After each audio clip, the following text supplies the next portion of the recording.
Romanos capítulo 7, que diz assim: ilustração do casamento. Não sabeis vós, irmãos, pois que falo aos que sabem a lei, que a lei tem domínio sobre o homem por todo o tempo que vive? Porque a mulher que está sujeita ao marido, enquanto ela viver, está ligada pela lei, mas morto o marido, está livre da lei do marido. De sorte que, vivendo o marido, será chamada adúltera se for de outro marido. Mas morto o marido, livre está da lei, e assim não será adúltera, se for de outro marido. Assim, meus irmãos, também vós estáis mortos para a lei pelo corpo de Cristo, para que sejais de outro daquele que ressuscitou dentre os mortos, a fim de que demos frutos para Deus. Porque quando estávamos na carne, as paixões do pecado, que são pela lei, operavam em nossos membros para darem fruto para a morte. Mas agora temos sido libertados da lei, tendo morrido para aquilo que estávamos retidos, para que sirvamos em novidade de espírito e não na velhice da letra. Que diremos, pois? É a lei pecado? De modo nenhum. Mas eu não conheci o pecado senão pela lei. Porque eu não conheceria a concupiscência se a lei não me dissesse: não cobiçarás. Mas o pecado, tomando ocasião pelos mandamentos, operou em mim toda a concupiscência, porquanto sem a lei estava morto o pecado. E eu, em algum tempo, vivia sem lei, mas vindo o mandamento, reviveu o pecado e eu morri. E o mandamento que era para a vida, achei eu que me era para a morte. Porque o pecado, tomando ocasião pelo mandamento, me enganou, e por ele me matou. E assim a lei é santa, e o mandamento santo, justo e bom. Logo tomou-se-me o bom em morte? De modo nenhum. Mas o pecado, para que se mostrasse pecado, operou em mim a morte pelo bem, a fim de que, pelo mandamento, o pecado se fizesse excessivamente maligno. Porque bem sabemos que a lei é espiritual, mas eu sou carnal, vendido sob o pecado. Porque o que faço não aprovo, pois o que quero, isso não faço. Mas o que aborreço, isso faço. E se faço o que não quero, consinto com a lei, que é boa. De maneira que agora já não sou eu quem faço isso, mas o pecado que habita em mim. Porque eu sei que em mim, isto é, na minha carne, não habita bem algum. E, com efeito, o querer está em mim, mas não consigo realizar o bem. Porque não faço o bem que quero, mas o mal que não quero, esse eu faço. Ora, se eu faço o que não quero, já não faço eu, mas o pecado que habita em mim. Acho então esta lei em mim, que, quando quero fazer o bem, o mal está comigo. Porque, segundo o homem interior, tenho prazer na lei de Deus. Mas vejo nos membros outra lei, que batalha contra a lei do meu entendimento, e me prende debaixo da lei do pecado que está sobre os meus membros. Miserável homem que sou, quem me livrará do corpo desta morte? Dou graças a Deus, porque Jesus Cristo, nosso Senhor, assim como eu mesmo, com entendimento, sirvo a lei de Deus, mas com a carne, a lei do pecado. Amém? Irmãos, nós estamos aqui diante de um dos textos mais complexos de Romanos e de todo o texto bíblico. Até porque, se a gente ler assim de primeira, todos entenderam o que está escrito aqui? Se você ler assim, levianamente, ler por ler, não é um texto que você vai entender de primeira. Mas o principal ato, o principal tema dessa passagem é a libertação da lei na nossa vida. Paulo, no capítulo de número 6, na aula passada, a gente entendeu qual é a vida nova que Cristo tem preparado e preparou para nós, e a qual nós vivemos. Qual é a vida que nós temos com Cristo. Só que essa vida com Cristo tem algumas indagações que nós, como seres humanos, vamos ter que lidar. Em alguns momentos na nossa vida, que nós vamos ter que lidar. E Paulo, ele traz essa indagação, tratando consigo mesmo e mostrando para nós a sua consciência de quão falho ele é, de quão pecador ele é. E quando nós se convertemos e nos tornamos crentes, nós temos que entender como a lei vai trabalhar na nossa vida. Porque a lei de Deus, ela não foi abolida para nós. Ela permanece. Aquilo que é pecado, continua sendo pecado. Só que como nós, como nova criatura, lidamos com essa lei. Nos dias atuais, pós-Jesus Cristo, nós não somos judeus, nós não somos o povo de Moisés. Não, como é que nós lidamos com a lei a qual Deus deu para esse povo e como nós utilizamos ela no dia atual? Qual é a função dela na nossa vida, na nossa caminhada cristã? E Paulo vai trazer esse ensinamento. Primeiramente, ele vai trazer sobre a ilustração do casamento, que é do versículo de número 1 ao versículo de número 6. Primeiro ponto que eu gostaria de destacar, que a lei não tem domínio sobre nós, na morte. A lei, o poder dela sobre a gente, né, vai só até a nossa morte. Depois que nós morremos, nós vamos sofrer as consequências do que a lei sobre nós produziu. Então, não tem como um morto pecar, não é verdade? Então, a lei ela só tem domínio, né, de poder fazer algo sobre a gente enquanto a gente está vivo. E a analogia do casamento mostra um casamento complicado. Por quê? A esposa, ela tem muitos defeitos, ela é carnal, ela é mundana, ela é complicada, é aquela pessoa rancenta que você não consegue ficar muito tempo com ela é pecadora, ela é complicada de lidar. Mas já o noivo, nessa ilustração, não é assim, dessa forma. O noivo é correto, ele é justo, ele é fiel. Nessa ilustração, Paulo aqui não está falando de casamento, de que a mulher ela está sujeita ao marido enquanto ele viver, e só pode se casar com outro depois que o marido morrer. Foi o que nós lemos, não foi? Paulo, essa passagem muitas das vezes é utilizada para falar sobre o casamento. Mas Paulo aqui não está tratando de casamento, aqui ele está tratando da lei para conosco. A lei aqui, nessa ilustração que Paulo traz, é o noivo. E nós somos essa noiva, que está debaixo da servidão do marido. O que Paulo quer dizer com isso? Que a lei, por si só, não é ruim. Mas quando um casal, tem dois, né? Um casal geralmente tem dois. Mas quando num casal, um é mais justo, é mais legal, é mais bonito, chama mais atenção do que o outro, vai o quê? Destoar. As pessoas vão olhar e vão falar, olha, aquela pessoa lá é legal também, mas o esposo dela é nota 10. Pessoa simpática, não faz mal para ninguém. Ela é legal, mas ela é muito fofoqueira. Não tem isso. Até os dias de hoje tem. No casal sempre vai ter um que é mais descolado. Quando chega no lugar, a pessoa, ele é o da galera, aí o outro já é mais calmo. E nessa ilustração, a lei, ela é perfeita, ela é justa, ela é boa, ela é agradável, ela é fiel. E nesse relacionamento de nós com a lei, a lei ela é tão perfeita que ela ressalta as nossas coisas ruins, os nossos defeitos. Nesse casamento de nós com a lei, ela vai trazer à tona os nossos defeitos.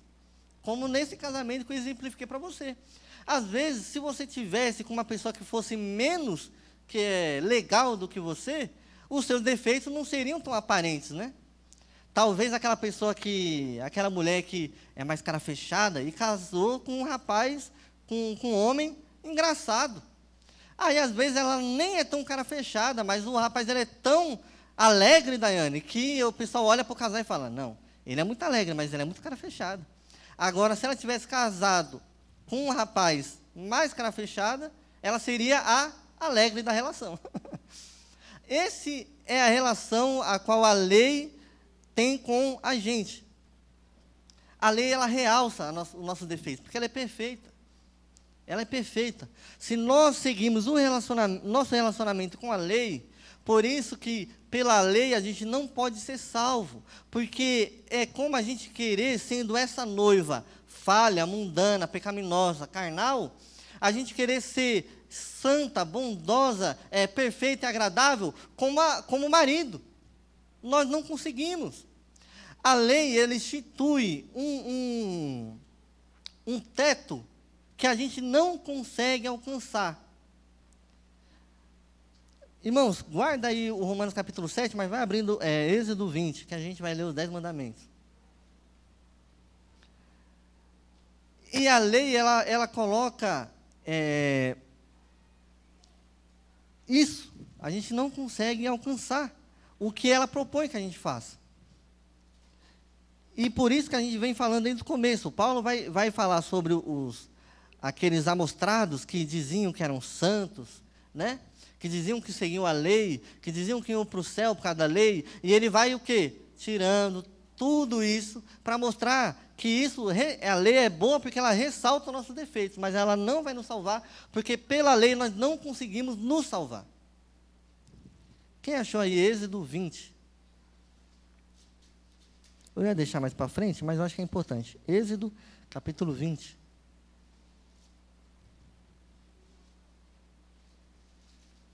Alguém achou aí? Você consegue me prestar aí, mané? Os irmãos acompanham aí. A gente vai ler a passagem conhecida dos 10 mandamentos, né? Mas a gente vai entender o que, quando fala de lei, o que Paulo estava querendo dizer ali naquele momento. Vamos lá? Os 10 mandamentos, Êxodo 20. Então falou Deus essas palavras, dizendo: Eu sou o Senhor, teu Deus, que te tirei da terra do Egito, da casa da servidão.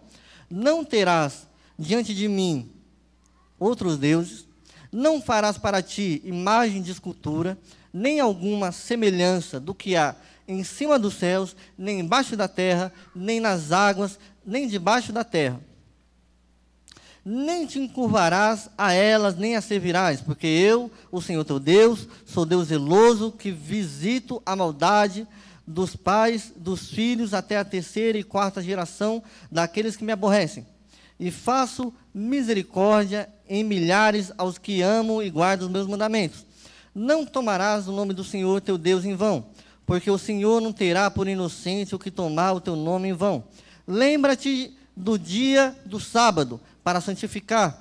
6 dias trabalharás e farás toda a tua obra, mas o 7º dia é o sábado do Senhor teu Deus. Não farás nenhuma obra, nem tu, nem teu filho, nem tua filha, nem teu servo, nem serva, nem o teu animal, nem o teu estrangeiro que está dentro das tuas portas. Porque em 6 dias fez o Senhor os céus e a terra, o mar e tudo que neles há, e ao 7º dia descansou. Portanto, abençoou o Senhor o dia do sábado e o santificou. Honra teu pai e tua mãe, para que te prolongue os teus dias na terra, que o Senhor teu Deus te dá. Não matarás, não adulterarás, não furtarás, não dirás falso testemunho contra teu próximo, não cobiçarás a casa do teu próximo, não cobiçarás a mulher do teu próximo, nem o seu servo, nem a sua serva, nem o seu boi, nem o seu jumento, nem coisa alguma do teu próximo. Amém? Deus abençoe, mané. A gente pode ver que até o 9º mandamento, a coisa é bem simples. Não matarás, não furtarás, não dará falso testemunho, não fará imagem de escultura, nem daquilo que tem no céu, nem daquilo que tem debaixo da terra, não adorarás outros deuses. Mas chega ali, mas para o final vai dizer o quê? Não cobiçarás. Até aí, estava tudo certo, era tudo muito mais simples. Porque são coisas palpáveis, são coisas físicas, são coisas que a gente consegue ver, são coisas que a gente consegue analisar, mas aqui Deus colocou um mandamento interessante, que é o quê? Não cobiçarás, que é aquilo que nós já falamos, que é o quê? Do foro íntimo, é pessoal, é dentro de nós, é na nossa mente, é aquilo que Jesus vai dizer como que é realmente pecado. Vocês dizem, não adulterarás, mas aquele que olha para uma mulher e cobiçar já está adulterando. Então ele traz um novo sentido para o pecado, tornando assim esses 10 mandamentos impossíveis de serem todos concluídos. Quem segue os 10 mandamentos? Ninguém consegue levantar sua mão e dizer, eu sigo os 10. Porque senão você seria salvo pelos 10 mandamentos. Mas você não é salvo pelos 10 mandamentos, porque eu e você não conseguimos cumpri-los. O sarrafo que a lei coloca para a nossa vida, essa relação que nós temos com a lei, ela é muito difícil de nós alcançarmos, impossível de nós alcançarmos. Por isso que nós não somos salvos pelas obras. Porque se fosse pelas obras, não teria um que se salvasse. Amém? E aí é que está. Na ilustração do casamento, Paulo deixa bem claro que a mulher, ela não consegue se juntar com outro marido sem que o outro morra. Só que nessa ilustração, quem morre não é o marido. Quem morre é a esposa. Quem é a esposa? Quem é a esposa? A igreja, os crentes, nós. Nós morremos. Você não morreu, não? Quem morreu aí? Nós morremos. Nós morremos. A velha criatura morreu. Né? A velha criatura morreu. Nós poderíamos andar com um atestado de óbito no nosso bolso, porque nós morremos. Quando a noiva morre, né? Quando nós entendemos que nós morremos com Cristo, agora nós não estamos mais debaixo da lei, porque a lei só tem domínios até a morte. Depois que a lei perde o domínio depois da morte, nós ressuscitamos com Cristo. Quando nós ressuscitamos com Cristo, Ele nos torna sua noiva. E agora nós não estamos mais num relacionamento de casamento com a lei, mas sim com Deus, com Cristo, seu Filho. E aí, a gente pode dizer que nós estamos agora mortos para a lei e vivos para Cristo. Então, nós até pela lei, nós estamos livres daquilo que nos prendia, que é aquilo que Paulo vai dizer. No versículo de número 6. Mas agora temos sido libertados da lei, tendo morrido para aquilo que estávamos retidos, para que sirvamos em novidade de espírito e não na velhice da letra. A letra aqui quer dizer a lei. Quando fala aqui, a letra mata, mas o espírito vivifica, quer dizer o quê? A lei mata, mas o espírito vivifica. A letra não é estudo, não é ler Bíblia, não é curso de teologia, a letra é lei. Amém? No primeiro casamento, a gente vivia segundo a carne. E fazendo aquilo que a lei tentava, né, colocar em nós. Então, até aquele que não está dentro da igreja, num relacionamento com Cristo, ele também tenta seguir esses 10 mandamentos aqui, não é verdade? Eu não mato, eu não cobiço a mulher do próximo, não cobiço nada de ninguém. Então, ele tenta. Só que isso acaba, até tem pessoas que seguem melhor essa vida, essa tentativa de vida, do que nós mesmos, que somos cristãos. Só que a gente pode até ser cristão e fazer até melhor. Só que isso é produtivo, mas isso não leva à salvação. Nós estamos aqui falando de relacionamento com Deus, de salvação. São coisas diferentes. Você pode viver uma vida reta. Viva uma vida reta, mas vida que traz salvação é outra coisa. E nós vamos chegar lá. Nós entendemos agora o porquê da lei ter vamos dizer, essa linha que a gente não consegue cruzar, que é a linha da perfeição. Quem é perfeito? Ninguém. Mas a lei, ela requer, ela pede. É o que ela ordena, que vocês tenham a perfeição naquilo que ela pede. Ela não deixa, porque aquele que pecar uma vez, é como se tivesse pecado uma imensidão de pecado. Aquele que pega numa coisa, pega em todas as outras. E o salário do pecado é a morte. Então, a gente não consegue fazer aquilo que a lei nos pede. Uma coisa que eu gostaria de... Eu vou deixar mais para frente. No capítulo no versículo de número 7 até o 13, vai falar da luta contra o pecado. E aí, Paulo ele vai começar fazendo dois questionamentos. Que diremos, pois? É a lei pecado? De modo nenhum. Mas eu não conheci o pecado, senão pela lei. Porque eu não conheceria a concupiscência se a lei não dissesse, não cobiçarás. Aqui a gente vai entender, se a gente ler aqui esses 6 versículos, a gente vai entender 3 coisas que são o papel da lei. Primeiro papel da lei, revelar o pecado. Não é aquilo que ele está dizendo? Eu não teria consciência, não conheceria a concupiscência, se a lei não me dissesse, não cobiçarás. Lindinha, você só diminui um pouquinho, porque está prejudicando aqui. Não desliga não, porque senão as irmãs, meu Deus. Quem está com calor aí? Quem está com calor? Pode falar? Irmão, vamos fazer a vaquinha para colocar os ar-condicionados aí na igreja. Aí não tem um glória. Ai, meu Deus. Eu estava vendo a pregação, o pastor, todo mundo se abanando. Aparecia a câmera que pegava geral, né? Todo mundo. Aí o pastor, irmão, calma aí que é pouquinho. Mas já vai preparando aí, que depois o pastor lança uma oferta aí para cada um. Dá uma oferta para comprar. E a igreja ali era uns 30 ar-condicionados ali, viu? Mas era bastante gente. Mas todo mundo se abanando. Irmão. É zelar pela casa do Senhor. Bom, voltando. Se a lei não dissesse, não conheceria a concupiscência. Se a lei não dissesse, não cobiçarás. O pecado, ele só é ressaltado, ele só vive, porque aqui Paulo vai dizer que... vamos ler, né? Vamos ler que é mais fácil. Versículo de número 8. Mas o pecado, tomando ocasião pelo mandamento, através do mandamento, operou em mim toda a concupiscência. Por quê? Porque através do mandamento veio a concupiscência. Porquanto sem a lei estava morto o pecado. Sem a lei estava o quê? Morto. Estava o quê? Morto o pecado. E eu, em algum tempo, vivia sem a lei. Mas vindo o mandamento, reviveu o pecado. Vindo o mandamento, reviveu o pecado. E eu morri. Porque o salário do pecado é a morte. E o mandamento, que era para a vida... Porque o mandamento é para a vida. Achei eu que me era para a morte. Porque o pecado, tomando ocasião pelo mandamento, me enganou. Então a gente é enganado pelo pecado. E por ele me matou.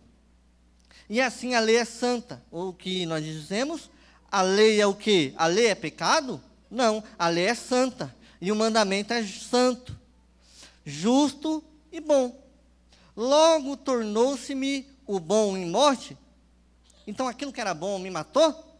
De modo nenhum. Mas o pecado, para que se mostrasse pecado, operou em mim a morte pelo bem.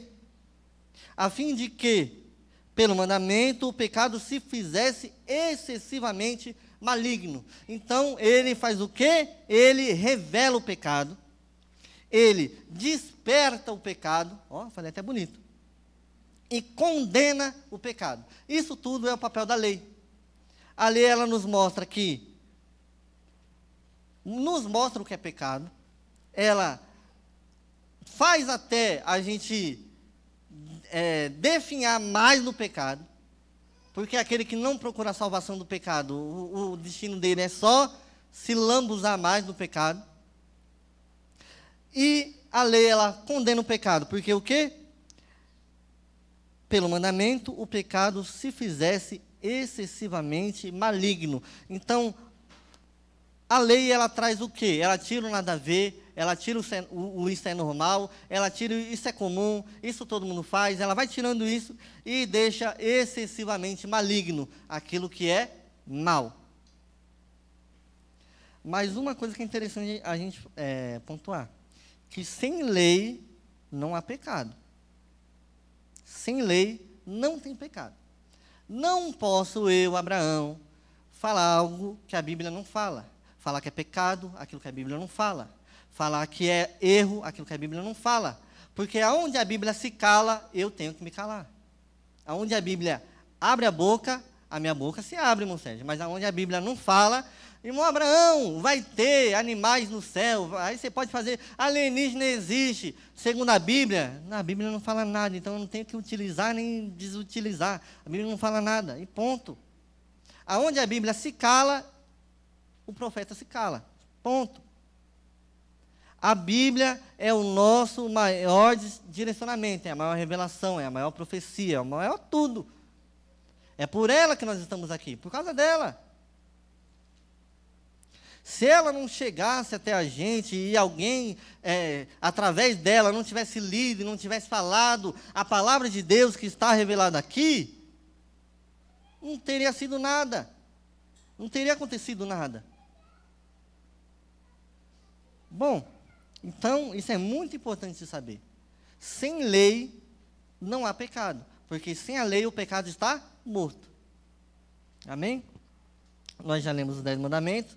E aí, como a gente já leu os 10 mandamentos, tem um mandamento que os irmãos podem causar confusão. Por que o Abraão falou tudo isso? Falou que a lei é importante? Por que nós não guardamos o sábado? Né? Por que nós não guardamos o sábado? Está lá escrito. Porque é uma coisa, o sábado foi dado, a gente acabou de ler, o sábado foi dado para descanso. Porque Deus, ele se preocupa até com o nosso descanso. Não pense que Deus, ele é um Deus que quer um trabalho excessivo, cansativo, penoso para mim e para você. Ele não quer isso, de modo algum. Um trabalho que seja cansativo humanamente para mim e para você. Fisicamente. Por isso que ele colocou para os judeus um descanso no sábado. Porque ele cuida do nosso corpo. Ele cuida. E ele cuidou, né, até a circuncisão foi também um cuidado de Deus para com o povo judeu. O sábado também é esse cuidado de Deus para com o povo. Mas hoje, nós ainda temos que ter este descanso, mas nós entendemos que o nosso descanso é Jesus Cristo. E é nele a qual nós descansamos. O nosso descanso não é num dia, não é num ritual, não é? Não é numa coisa física, a qual nós podemos falar, isso é o meu descanso, a qual Deus me deu. Não. O meu descanso é Jesus Cristo. Por isso que nós não temos esse hábito de descansar no sábado, porque o nosso descanso realmente é Jesus. Amém? Alguém tem alguma dúvida sobre isso? Amém? Bom, antes de a gente passar adiante, gostaria de dizer algumas coisas. Que o pecado, ele em si, né, ele é pior do que a morte. Por que o pecado é pior do que a morte? Por uma coisa gloriosa, né, para quem é salvo, e uma coisa triste para quem não é. Porque a gente não é separado de Deus pela morte. Mas a gente é separado de Deus, irmã Maria, pelo pecado. Então o pecado, ele é pior do que a morte.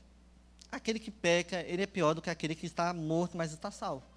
Porque o Pai não será separado dele. Mas aquele que peca e não tem salvação, né, e vive em pecado, que a gente vai chegar nisso,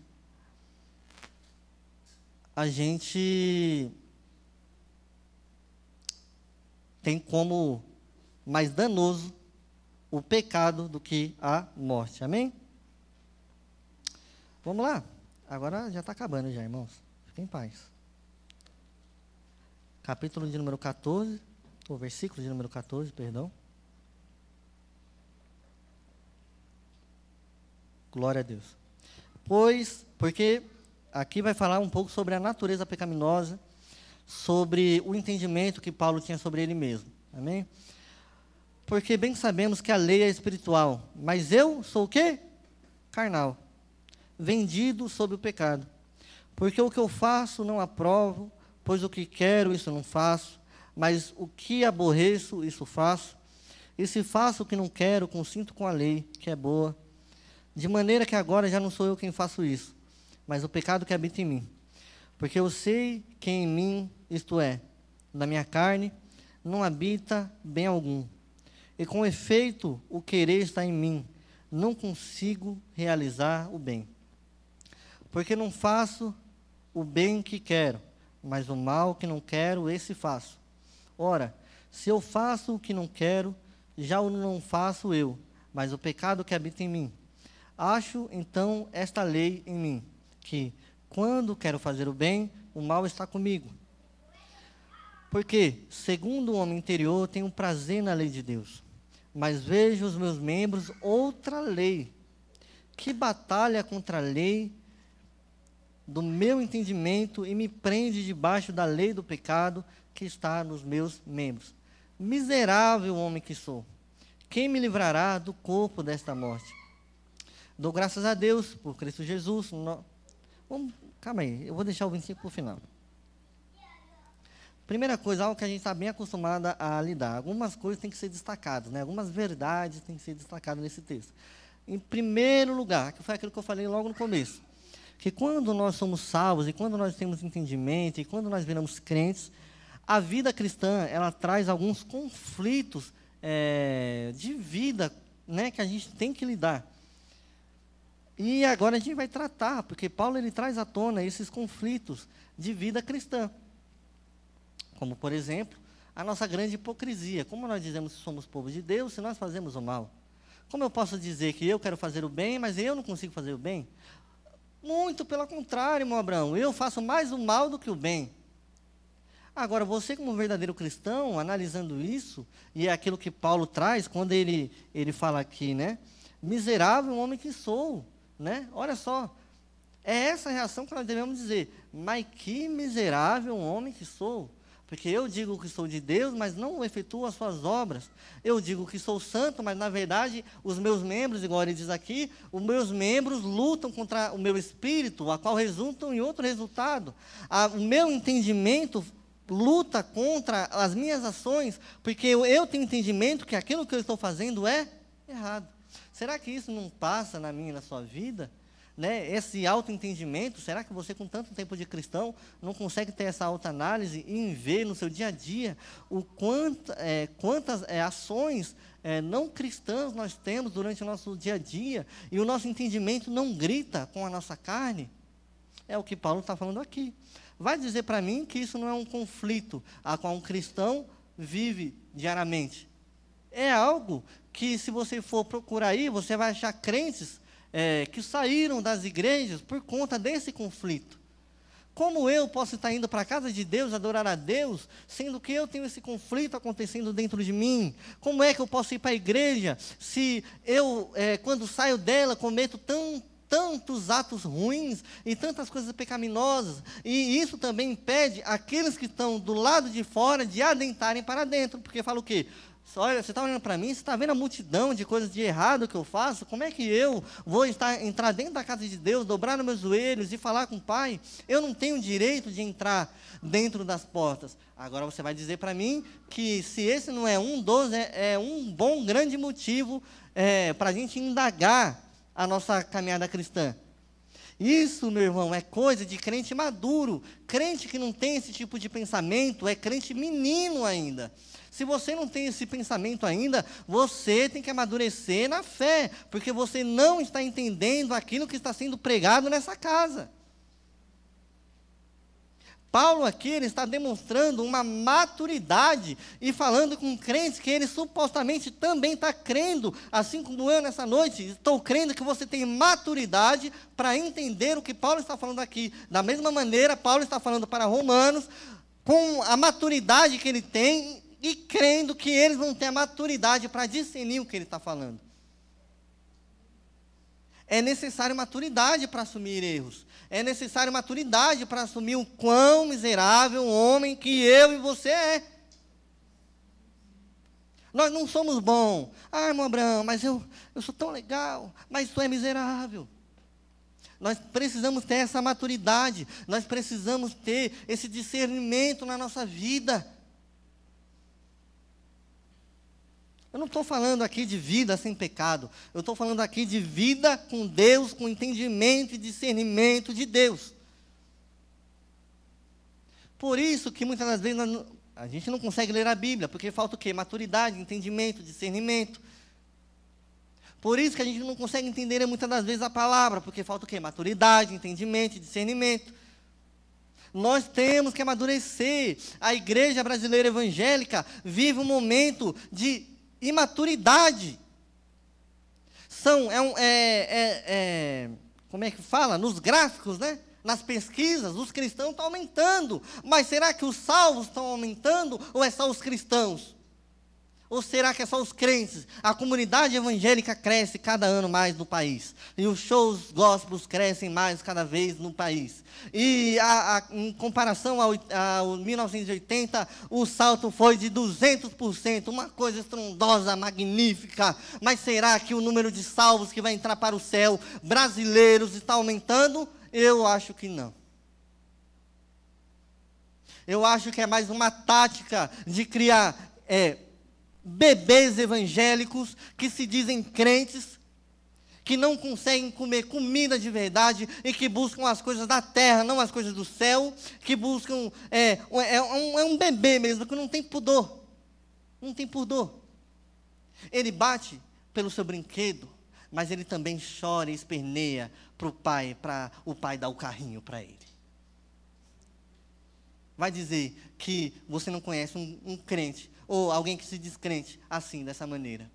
Ai, eu vou para a igreja porque eu vou chorar e eu vou espernear para o meu paizinho me dar meu carrinho no final do ano. E me dar também uma roupinha para o Natal e para o Ano Novo. Crianças. E a gente comete isso também. E igrejas que como é que fala? Que não é mais congresso, né? Eventos, é até outra coisa. Mas eventos, 7 dias de não sei o quê, depois é mais 7 dias de não sei o quê, e é 7 dias da benção. Eu vejo isso como colocar Deus na parede. É 7 dias da benção, irmão. Se eu for 7 dias e eu não receber a benção, mas na outra semana tem outro, irmão Sérgio, que é 7 dias da vitória. Mas se eu não receber no 7 dias a vitória, e não receber os 7 dias na benção, e aí, na outra semana, na terceira semana, tem os 7 dias do galardão. Mas se eu não receber o galardão, e se eu não receber o Espírito Santo, nos 7 dias de Espírito Santo, tentando colocar Deus na parede, e chamando as crianças para vir se alimentar do doce, da bala, do pirulito, daquilo que envenena.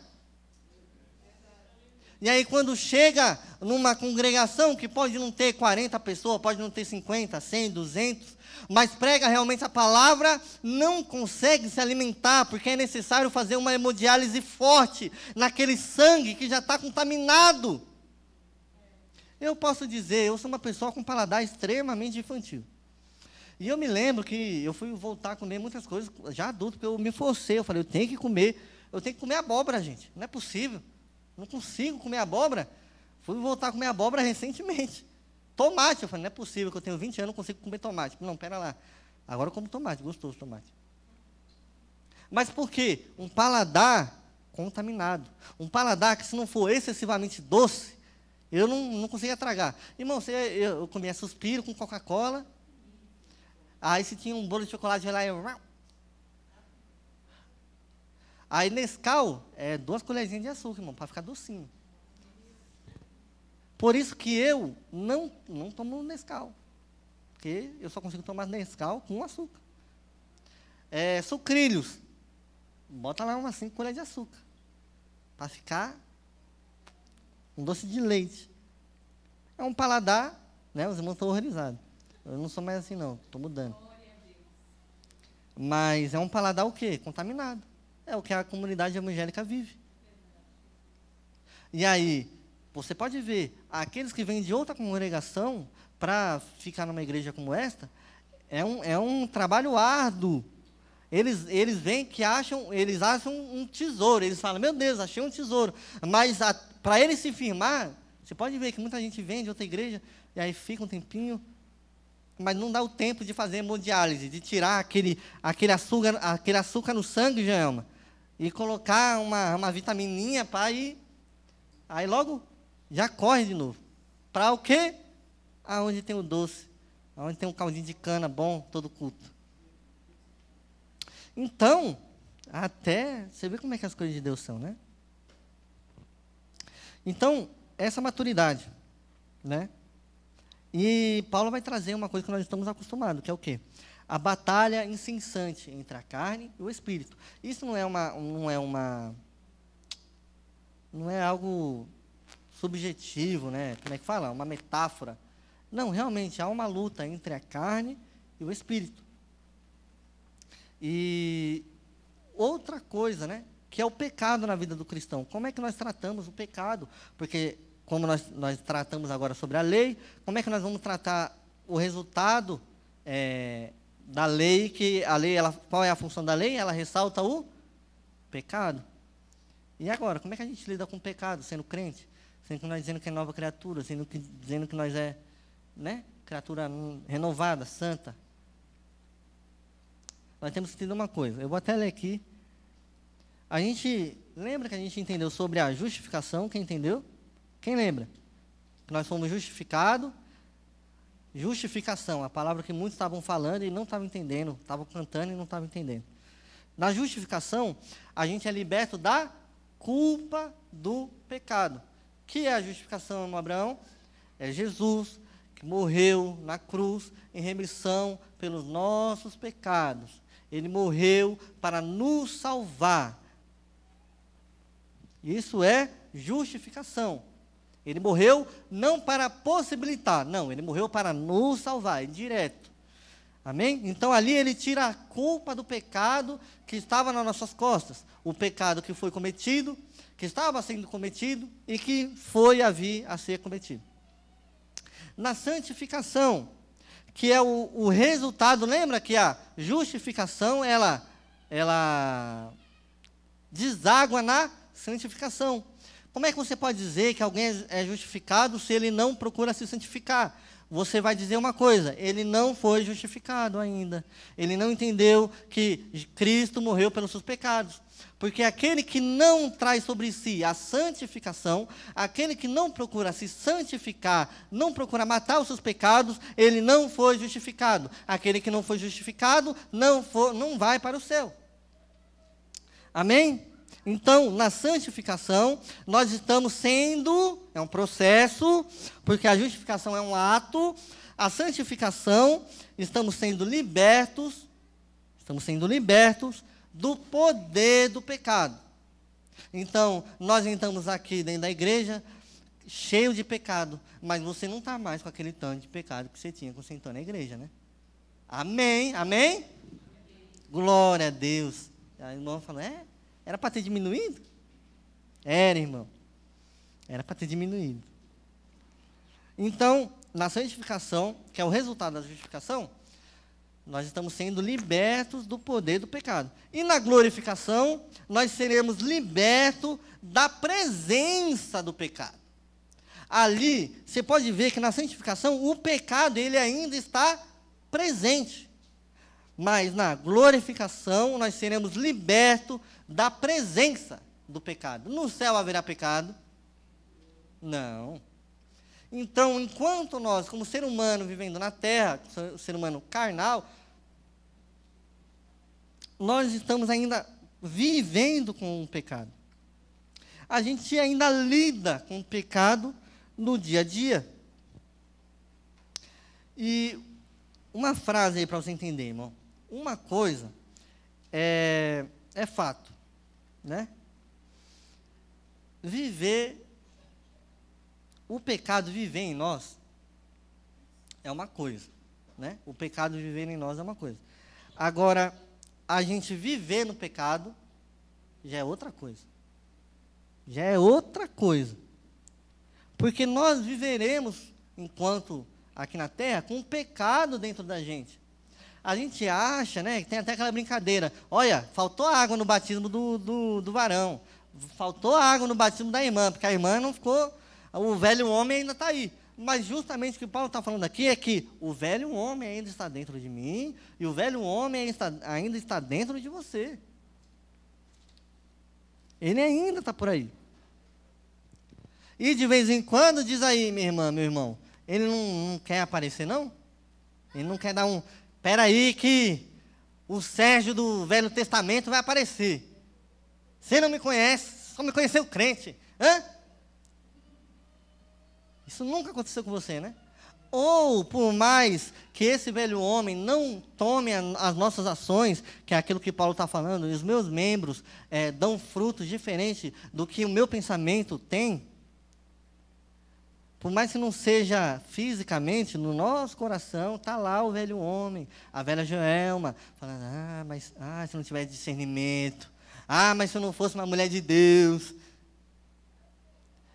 Qual é o pecado? Aquele que pensar, já pecou. Então ele está lá. Ela está lá.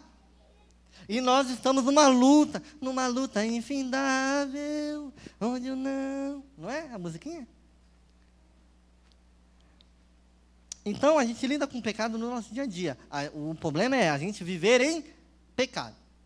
O homem de Deus, a mulher de Deus, ela trata o pecado, como Paulo vai dizer aqui, excessivamente maligno. É um câncer na minha vida. Isso eu tenho que expurgar. Isso eu tenho que tomar o remédio que for para, se for necessário, eu vomitar este mal que há dentro de mim. É algo que eu tenho que matar. Eu tenho que fazer quimioterapia. Eu tenho que ir é o que a pastora falou. Olhei para ela e lembrei. Foi necessário ela ir para um lugar excessivamente, que tratava excessivamente o pecado, para poder se libertar e realmente nascer de novo. Precisou, porque estava excessivamente no mal. Ela necessitou disso. Sem isso, ela não teria vivido. Hoje, muitas coisas mudaram, mas não é o caso. Vamos lá. Segundo conflito,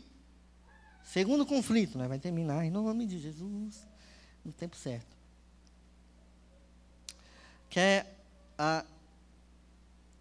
Eu já até falei, né?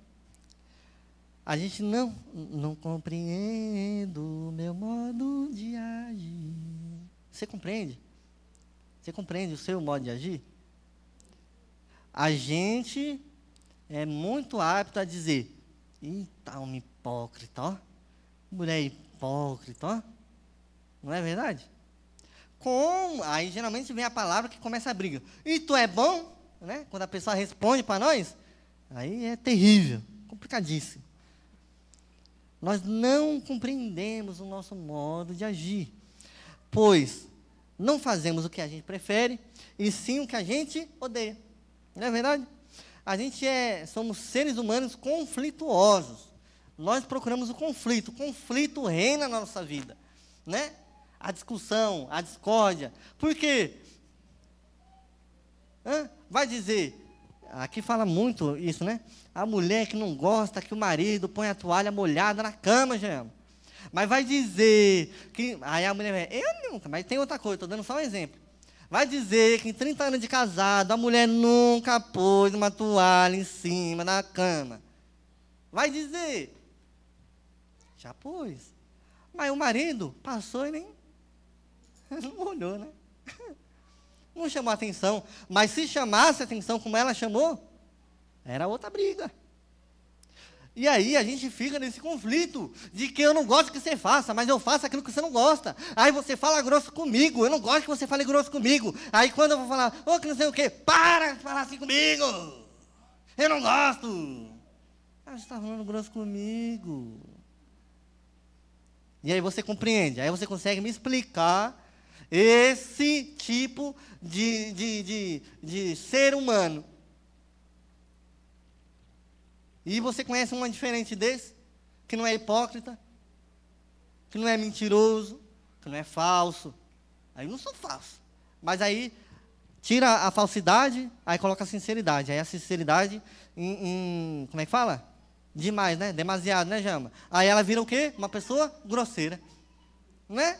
Eu não sou falso. Eu falo na lata, mas agora está grosseira. Muda o quê? Trocou um pecado pelo outro. Aí o outro fala, eu não falo palavrão, mas tu maldiz sua vida. E por aí vai. Não compreendo o meu modo de agir, porque aquilo que eu quero fazer, eu não faço. Mas aquilo que eu detesto, eu estou fazendo. Oh, meu Deus do céu! Vai dizer que isso aí também nunca passou pela sua mente, né, irmão? Terceiro, o conflito entre a liberdade e a escravidão. O pecado, ele gera um conflito na gente, porque a gente acaba fazendo o que a gente não quer, ao invés daquilo que a gente quer. Mas a gente tem que entender, né? Porque a gente fala, eu sou liberto do pecado, eu estou escravo desse pecado, pelo amor de Deus, né? Será que eu não consigo me tornar um homem, uma mulher melhor? Ou será que tudo que eu estou fazendo é de mentira? Porque cadê a minha transformação? Né? Cadê a mudança para a nova criatura? Meu Deus, quando é que vem essa atualização? Aonde eu faço o download?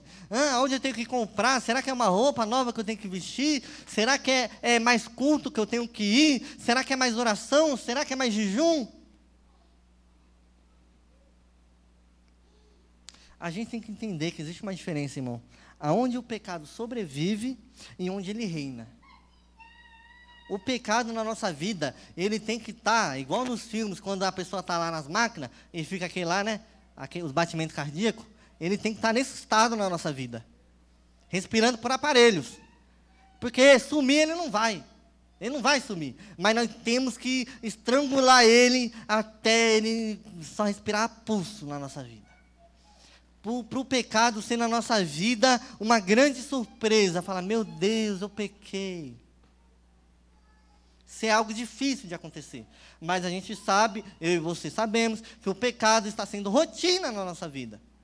Está sendo rotineiro. Hoje eu acordo, tomo meu café, faço minha oração. Quando faço, tomo meu banho, xingo meu filho, brigo com meu marido, chego no trabalho e vai que vai. Como é que fala? Bola de neve. Assim está sendo pecado na minha vida. Mas o pecado, ele tem que ser tratado como Paulo vai falar, excessivamente maligno. Tem que correr, porque ainda falta só mais o final. E é aquilo, irmão. O pecado, ele vai existir na gente. Ele vai existir. Mas a gente não pode existir dentro do pecado. E aí Paulo vai para o versículo de número 25. E outra coisa, né? Para deixar claro, Paulo aqui, do versículo 18 ao 24, ele vai deixar claro, ele vai trazer na nossa consciência que não há nenhum bem na gente, que o velho homem não é aniquilado, na nossa conversão ele ainda habita na gente, ele ainda está lá. Ele só vai ser expurgado quando, né, nós viemos com um novo corpinho, onde não vai haver pecado, né? E embora muitas das vezes o velho homem não nos domine, irmãos, pelos nossos atos, pelas nossas falas, ele ainda mostra para a gente o quão fraco a gente é. Porque quando vem um pensamento, quando vem aquela ação, quando a irmã Marinalva explode, aí ela lembra, ainda está aqui, ó, eu ainda tenho que cuidar, ainda tenho que tratar, ainda tenho que tomar um remedinho lá na quarta-feira com o Abraão, né? No domingo, na sexta com a pastora, ainda tem que ir tratando vamos colocar, esse bicho que tem dentro de mim, né? E aí no versículo de número 25, todos os irmãos estão me acompanhando? Versículo número 25, para terminar, entregar para os irmãos. Dou graças a Deus. Vamos do 24, que a gente, no 25. Miserável homem que eu sou, quem me livrará do corpo desta morte? Dou graças a Deus por Jesus Cristo, nosso Senhor, assim que eu mesmo com entendimento sirvo a lei de Deus, mas com a carne a lei do pecado. Aqui a gente pode colocar um crente convertido, né? Que lamenta a sua corrupção, que lamenta a sua ruindade, né? E que anseia pela sua libertação, né? Na sua libertação final, no dia do juízo, no dia da ressurreição. Paulo aqui, ele sabe que a lei é incapaz de salvar ele segue a lei, mas ele sabe que a lei é incapaz de salvar, mas ele se alegra em Deus, por meio de Jesus Cristo, que é verdadeiramente o nosso Salvador. Então, Paulo, no versículo 24 e 25, ele vai mostrar a maturidade que nós devemos ter. É essa maturidade que nós devemos ter. Miserável homem que sou, quem me salvará do corpo desta morte? Quem me salvará dessa ruindade que habita em mim? E aí ele vai dar graças a Deus, por intermédio de Cristo Jesus, que nos dá a verdadeira salvação. Amém? Agradeço a oportunidade em nome de Jesus. Pode falar.